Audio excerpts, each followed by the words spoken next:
Hai semuanya, perkenalkan nama lengkap saya Fiorensis Buta Manggoran, jurusan Promosi Kesehatan kelas 1B. Di sini saya akan mempresentasikan tugas bahasa Indonesia tentang ragam bahasa. Pengertian ragam bahasa. Ragam bahasa adalah variasi atau bentuk berbeda dari suatu bahasa yang digunakan sesuai dengan situasi, tujuan, lawan bicara, tempat, dan media komunikasi. Yang kedua, mengapa ragam bahasa itu penting? Karena ragam bahasa penting karena membantu kita berkomunikasi secara tepat, efektif, dan sesuai dengan situasi. Tanpa memahami ragam bahasa, komunikasi bisa jadi tidak sopan, membingungkan, atau tidak dimengerti oleh lawan bicara kita. Fungsi lainnya adalah yang pertama, menyesuaikan dengan situasi lawan bicara. Yang kedua, menghindari kesalahpahaman. Yang ketiga, menunjukkan sikap dan sopan santun. Yang keempat, mendukung keperluan profesional atau akademik. Materi presentasi yang kedua adalah faktor yang mempengaruhi ragam bahasa. Yang pertama, lawan bicara atau siapa yang akan diajak bicara. Bahasa yang digunakan akan berbeda tergantung kepada siapa yang kita ajak bicara. Misalnya kepada orang tua atau atasan, kita menggunakan bahasa sopan atau formal.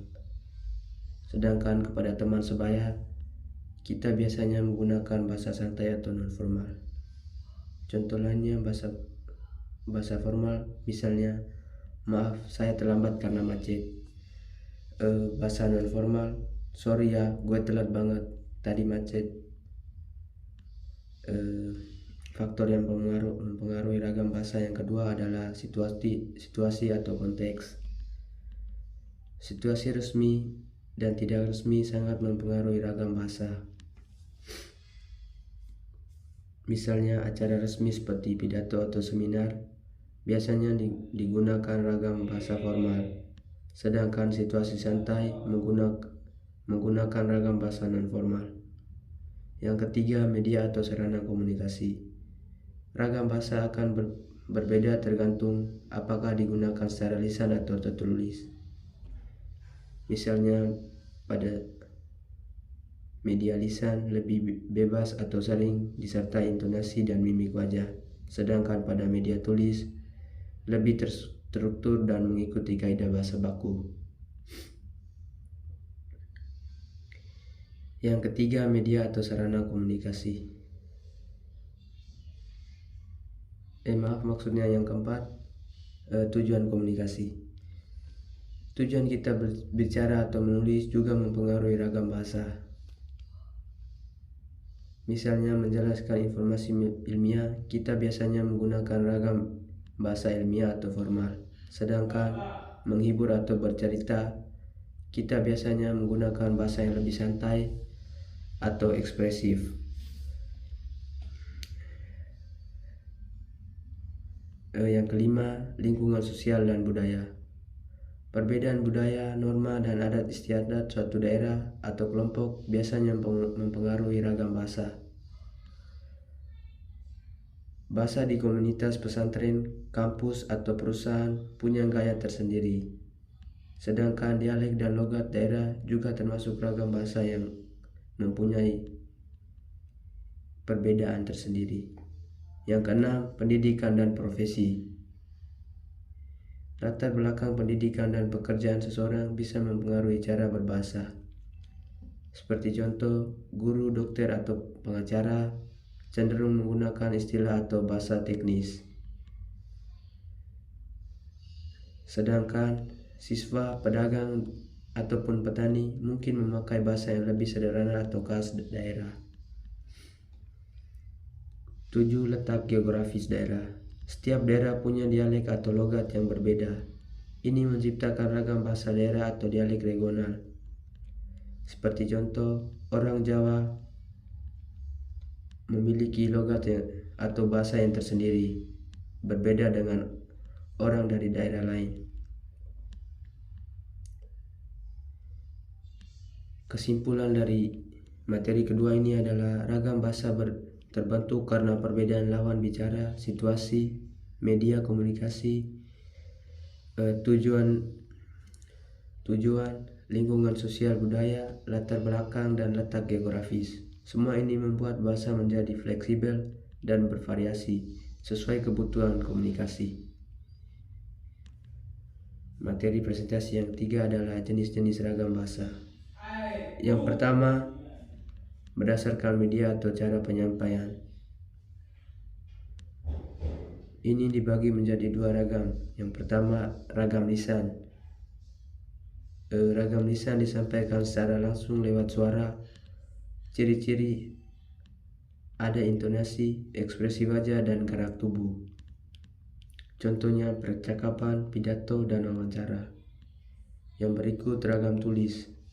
Disampaikan dalam bentuk tulis. Ciri-cirinya harus mengikuti kaidah tata bahasa, ejaan, dan struktur kalimat yang benar.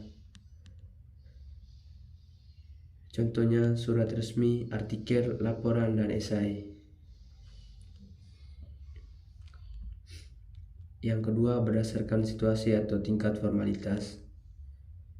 Ini juga dibagi dalam 3 ragam. Ragam yang pertama, ragam formal atau resmi. Ragam resmi digunakan dalam situasi resmi. Ciri-cirinya bahasanya baku, kalimatnya lengkap, sopan, dan jelas. Contohnya seperti pidato kenegaraan, surat dinas, karya ilmiah, dan sebagainya. Yang berikut ragam non-formal. Digunakan dalam situasi yang santai, cirinya bebas, kadang tidak mengikuti kaidah bahasa baku, banyak kosakata sehari-hari. Contoh dari ragam non-formal adalah obrolan dengan teman atau chatting. Yang ketiga, ragam setengah formal. Ragam setengah formal biasanya digunakan seperti campuran antara ragam formal dan ragam non-formal. Dan ragam ini digunakan juga dalam situasi yang tidak terlalu resmi seperti diskusi kelompok atau seminar informal. Jenis ragam bahasa yang ketiga adalah berdasarkan topik atau bidang penggunaan. Ini dibagi menjadi 5 ragam. Yang pertama, ragam ilmiah. Ragam ilmiah digunakan dalam dunia akademik. Ciri-ciri dari ragam ilmiah adalah objektif, jelas, logis, dan sistematis. Contoh dari ragam ini adalah makalah, jurnal, laporan penelitian. Yang kedua, ragam sastra. Digunakan dalam karya sastra. Ciri-cirinya adalah estetis, imajinatif, dan penuh gaya bahasa. Contohnya adalah puisi, cerpen, dan novel. Ragam yang ketiga adalah ragam jurnalistik. Digunakan dalam dunia media. Ciri-ciri dari ragam ini adalah singkat, padat, menarik, dan informatif. Contoh dari ragam ini adalah berita, opini, dan media massa. Ragam yang berikut adalah ragam hukum. Digunakan dalam dokumen atau proses hukum. Ciri dari ragam ini adalah formal, spesifik, dan cenderung tetap. Contoh dari ragam ini adalah undang-undang, kontrak hukum. Yang terakhir, ragam teknik atau profesional. Ragam ini digunakan di bidang tertentu seperti teknis, medis, dan ekonomi. Ciri-ciri dari ragam ini adalah menggunakan istilah khusus dan teknis. Contoh dari ragam ini adalah digunakan pada laporan medis, spesifikasi mesin. Jenis ragam bahasa yang keempat adalah berdasarkan geografis atau letak wilayah. Yang pertama, ragam dialek daerah. Ragam bahasa yang dipengaruhi oleh tempat biasanya akan sesuai dengan penuturnya. Contohnya bahasa Jawa dialek Yogyakarta, sedangkan bahasa Minang dialek Sunda. Materi presentasi yang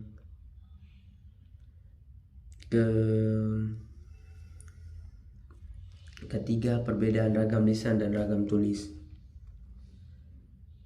Yang pertama, ragam lisan adalah ragam yang digunakan dalam bentuk ucapan langsung, dan ragam ini biasanya dalam percakapan sehari-hari seperti pidato, diskusi, dan lain-lain.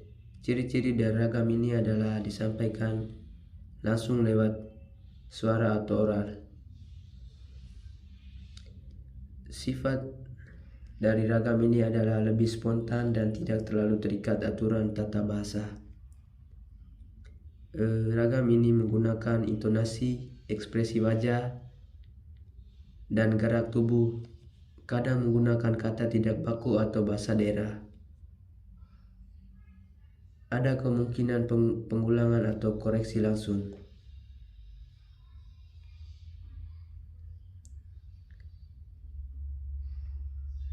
Contoh dari ragam ini biasanya digunakan pada wawancara lisan, presentasi, diskusi, dan tanya jawab antar kelas. Yang kedua adalah ragam tulis. Pengertian dari ragam tulis adalah ragam bahasa yang digunakan dalam bentuk tulisan, seperti dalam buku, artikel, surat, dan laporan. Ciri-ciri dari ragam ini adalah disampaikan melalui tulisan, biasanya dalam tulisan tangan atau cetak. Lebih terstruktur dan terikat kaidah tata bahasa atau ejaannya lebih jelas dan tanda bahasanya pun lebih jelas. Tidak ada bantuan intonasi atau ekspresi wajah, jadi harus jelas dan lengkap. Umumnya menggunakan bahasa baku dan tidak menggunakan kalimat efektif. Bahasa ini menggunakan kalimat efektif. Yang berikut tidak bisa dikoreksi langsung setelah dikirim atau dibaca. Contoh dari penggunaan ragam ini adalah artikel ilmiah, surat resmi, esai, dan laporan kegiatan.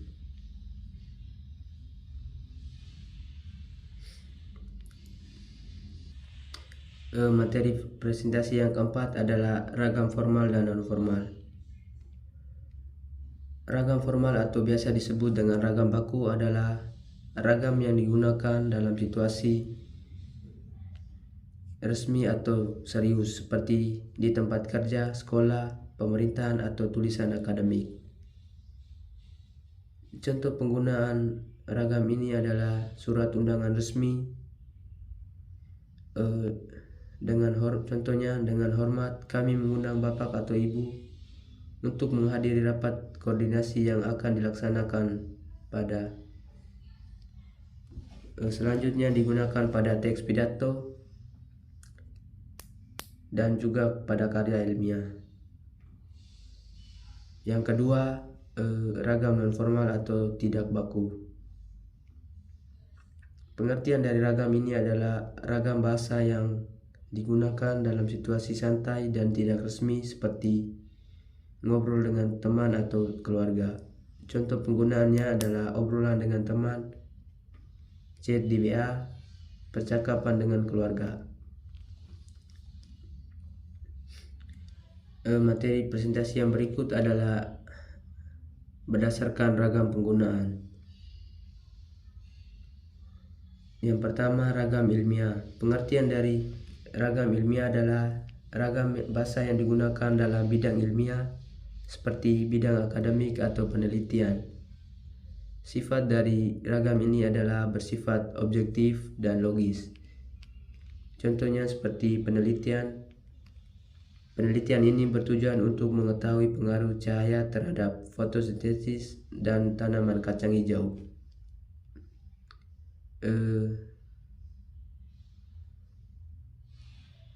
Berdasarkan ragam penggunaan yang kedua, ragam sastra. Pengertian dari ragam ini adalah digunakan dalam karya sastra seperti puisi, cerpen, dan novel. Contohnya dari mentari pagi tersenyum malu di balik kabut yang menggigit. Yang ketiga, ragam hukum. Pengertian dari ragam hukum adalah ragam yang digunakan dalam dokumen atau proses hukum seperti undang-undang, kontrak, dan peraturan. Contoh singkatnya adalah setiap orang berhak atas pengakuan, jaminan, perlindungan, dan kepastian hukum yang adil serta perlakuan yang sama di hadapan hukum. Dan ragam yang keempat adalah ragam jurnalistik. Pengertian dari ragam ini adalah digunakan dalam dunia media atau pemberitaan. Contoh singkatnya adalah hujan deras yang mengguyur sejak dini hari menyebabkan banjir di 5 kecamatan. Yang berikut ragam teknik atau ragam profesional. Pengertian dari ragam ini adalah ragam yang digunakan dalam bidang atau profesi tertentu seperti teknik, medis, ekonomi, dan lain-lain. Contohnya, pasien mengalami hipoglikemia atau akibat penurunan kadar glukosa dan darah secara drastis. Yang keenam, ragam keagamaan. Pengertiannya digunakan dalam konteks agama dan ibadah. Contoh dari ragam ini adalah saudara-saudari terkasih dalam Kristus, marilah kita hidup dalam kasih dan mendalami Yesus Kristus yang telah rela berkorban demi keselamatan umat manusia.